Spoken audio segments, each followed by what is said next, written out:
انا لسه ما بداتش. طب انا هعمل ايه؟ ابدا ولا ما ابداش؟ ولو بدات دلوقتي هحصلكم ولا لا؟ السلام عليكم ورحمه الله وبركاته. طلاب الاعزاء، طلاب الصف الثالث الثانوي، حبايب قلبي، يا رب تكونوا بخير وصحة وسلام. الفيديو ده حبيب قلبي ردا على تساؤلات كتير جدا من طلابنا وحبايبنا طلاب الصف الثالث الثانوي. حبايب قلبي، الناس اللي بتسأل انا لسه ما بدأتش، فوجئت للأسف في الفترة اللي فاتت ببعض طلابنا بيقول لك انا لسه ما بدأتش اصلا. طب انا هعمل ايه؟ ابدأ ولا ما ابدأش؟ ولو بدأت دلوقتي هحصلكم ولا لا؟ فهنا يا جماعة انا طالع في الفيديو ده اتكلم عن حاجتين مهمين جدا لأي طالب. حبيب قلبي، لو حضرتك لسه ما بدأتش فانت ليك مني نصيحة لازم بإذن الله ربنا يكرمك كده تتبعها وتاخد بالك منها. لو حضرتك كنت من الناس للأسف اللي سمعت كلمة ايه اصل كذا المنهج كله هيتلغي، بعض الكلام كان بيتقال يقول لك ايه المنهج هيتلغي كله وهيتبقى العضوية بس، فما حبيتش انك تبدأ او كان عندك ظروف فما بدأتش، فانا احب اقول لك انك لا، لازم تبدأ خلاص. ابدأ زي ما احنا بنقول دايما، فما تأخر من بدأ. دي اول حاجة. طب لو انا مستر لسه ما بدأتش، الصح ان انا ابدأ ازاي؟ اقول لك انا حبيب قلبي، احنا حاليا على المنصة وده طبعا لكل الناس، بدأنا حبيب قلبي في الباب الثاني. فالتساؤل اللي بيتسأل طب هل يا مستر الباب الثاني له علاقة بالباب الاول؟ احب اقول لك لا. يعني انت لو عندك مراكم الباب الاول ماشي اوكي، احنا مراكمينه، هنبدأ عادي معاك يا مستر في الباب الثاني واشتغلنا، وتقدر حاليا انك تخش على المنصة وهتلاقي عندك كورس الباب الثاني نزل. دي اول حاجة. طب وانا شغال في الباب الثاني بقى يا مستر اعمل ايه؟ قلنا حبيب قلبي انت اللي فاتك ما هواش كتير يا عم، فاتك 5 محاضرات. ما حدش من الناس اللي ما خدتش ولا كلمة في المنهج يقول لي انا هخش اشوف ورشة العمل تغنيني عن ال5 محاضرات. لا، غلط.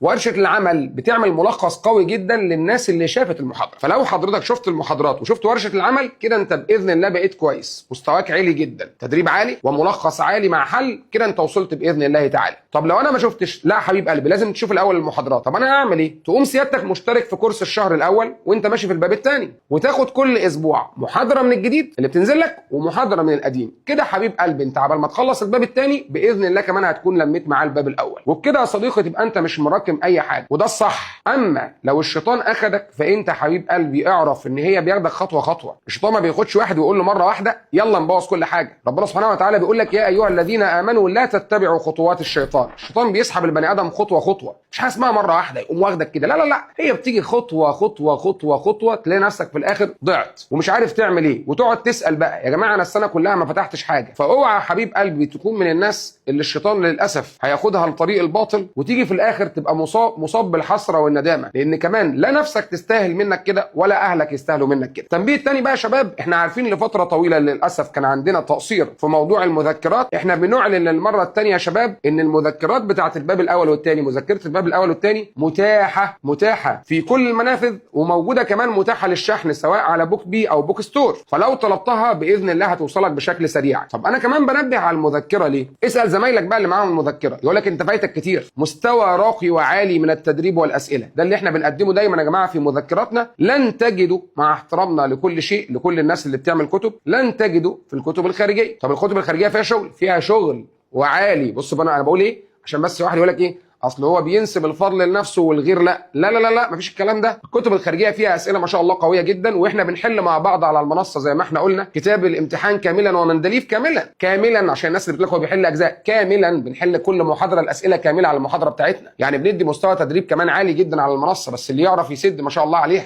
ولكن المذكره اسئلتها اعلى واعلى، وده اللي احنا بنعمله، ان احنا دايما بنهدف الى رفع مستوى الطالب بتاعنا بتدريب مستوى عالي اعلى من مستوى الامتحان. وبننبه تاني محدش يزعل ويقول لك اصل التدريب مستواه عالي، طول ما انت حتى بقول لك ايه يا عم ما بتقفلش بتنقص ولا يهمك، اهم حاجه انك بتتعلم من خطأك وبتتقدم، ده اللي هيحصل. واحده واحده باذن الله يا جماعه مع التدريب المستمر واستكمال هذا التدريب باذن الله ربنا هيوفقك ويكرمك ان شاء الله اخر السنه. رجاء يا جماعه انا جبت لك الحل اللي قدامك، ابدا في الباب الثاني وابدا حصل ما فاتك من الباب الاول. لو انت لسه ما بداتش الباب الثاني ابدا حبيبي وما تراكمش، بالله عليك ما تراكم. العمل دايما بيتطلب مننا المداومه عليه والاستمرار عليه والاجتهاد فيه، فهفضل اقول لك داوم على جهدك وداوم على اجتهادك، ودايما فكر بشكل ايجابي. بلاش الافكار السلبيه المحبطه يا جماعه، ما تسمعش اي كلام محبط. ركز دايما انك تكون داعي الى الابتهاج، الى الامل، الى الثقه وحسن التوكل على الله، وباذن الله ربنا هيكرمكم ويوفقكم كل خير.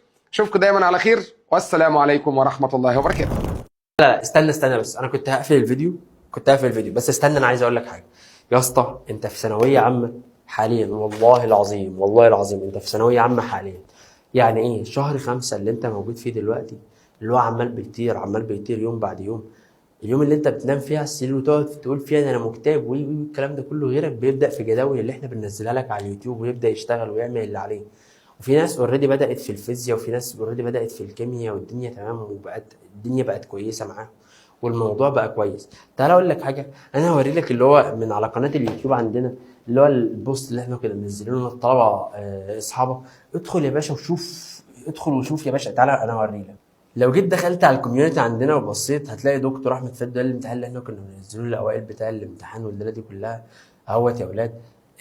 عايزك تيجي تدخل وتشوف رجاله السنين اللي فاتت والليله دي كلها. تعال بص على الكومنتات، هتلاقي حاجات كتير مبهجه جدا جدا جدا يا باشا. هتلاقي اللي بتقول لك اهوت انا السنه اللي فاتت زي دلوقتي كنت في نص المراجعات والدنيا بالنسبه لي كانت بايظه والدنيا مش يعني بص كل ما اظبط ماده تبوظ اللي هي الماده الثانيه، واوقات كنت بسهر طول الليل على ماده حرفيا واروح علشان احل مع المستر الصبح ما اعرفش. لكن رغم كده كل مره كنت بحاول من الاول والامل كان بيتجدد فيا ان شاء الله. المره ديت هحل كويس، المره الجايه هحل افضل. هي فتره تقيله، هي فتره صعبه، الوقت اللي انت فيه حقيقي دلوقتي هي فتره صعبه بالنسبه لك محدش بيحس بيه. اهم حاجه انك تمسك كل ماده هيبقى قلبي ينوت وتمسك فيها كل فرع وتتاكد انك فاهمه كويس وتمام معاك. ولو ماده علميه يبقى احسن انك تحل من اي كتاب معاك قبل ما تخش على الجزئيه دي. تحل الاول وتشوف الاسئله بتيجي عامله ازاي، عشان لما تيجي تحل في تشوف الاسئله بتتكرر عامله ازاي تبقى عارف يا باشا. وبعد كده كل ما هو طبعا مش محتاج اقول على الحل الكتير وانك تسجل كل معلومه او طريقه اي سؤال تانية هيبقى قلبي ماشي. ولا حتى لو بدات متاخر خير من انك هنا بدأت متأخر، خير من انك تبدأ متأخر، خير من انك لا تبدأ. الفترة ديت هي فترة الأخطاء وانك تغلط بشكل أكبر عندي هنا لأن الغلط انت بتغلط أكبر ما بتغلط طول السنة وده الطبيعي. والمفروض هتلاقي انك ناسي كتير وانك انا كنت بتعرف هتحلها، بتعرف تحلها صح ولا لا، بتعرف تحلها صح ولا لا، تمام. دي عادي ما تخلوهاش يحبطك، لكن اشتغل كويس على اي جزء انت واقع فيه دلوقتي. ما تهتمش قوي بدرجات المراجعه. السنه اللي فاتت يوم النتيجه انا كنت ميته من الخوف وكنت مليان احساس اني مش هوصل، ولما المؤتمر طلع وخلص شفت اعداد الناس ما شاء الله جايبه درجات انصدمت وحسيت ان خلاص ماليش مكان. ولكن لما النتيجه ظهرت لقيتني جايبه 93.6% فرحت حقيقي. وبعد شهر من النتيجه كان شهر جميل، وخصوصا بعد كلام مدرسينك وقرايبك وكل الناس اللي فرحانه بيك. فعلا الموضوع يستاهل. شفت زميلتك كانت في فتره زيك دلوقتي في فتره المراجعه الدنيا ما كانتش عندها احسن حاجه، انت مستني ايه؟ ابدا يا باشا ابدا، والله العظيم طول ما انت بتشتغل طول ما انت بتعمل اللي عليك ربك هيكرمك. ربك اسمه الكريم، ربك هيكرمك طول ما انت بتحاول، طول ما انت بتعافر، طول ما انت بتشتغل على الحلم بتاعك، طول ما انت بتحط قدامك تحديات كل يوم تعافر على التحديات ديت، بتحاول على التحديات ديت كل يوم، بتقول نحن احياء وللحلم بقيه. هنقول التحدي كل يوم انت ما انتش قد اشتغل يا اسطى. الدنيا بالنسبه لها ما كانتش احسن حاجه، بتغلط كتير، هي برضك زيك، هي بالنسبه لها الدنيا ما كانتش احسن حاجه، انت برضك الدنيا بالنسبه لك مش احسن حاجه دلوقتي. تقدر تستغل الدنيا. الفتره ديت هي فتره لا تراجع ولا استسلام، يا اما تظبط الدنيا بالنسبه لك يا اما الدنيا بالنسبه لك تروح خالص خالص خالص. شوف انت عايز تعمل ايه واعمله من دلوقتي. الموضوع مش صعب، الموضوع بايدك انت اللي تقدر تقرر، انت اللي تقدر تقرر مستقبلك وانت اللي تقدر تقرر حياتك. شوف انت عايز تبقى ايه واعمله من دلوقتي. عايز تذاكر ذاكر، عايز تصيع الموضوع عادي بالنسبه لك. اتس يور اوبينيون ماشي. ربنا معاكم فاكم اشوفكم على خير ان شاء الله في فيديوز ثانيه. السلام عليكم ورحمه الله تعالى وبركاته.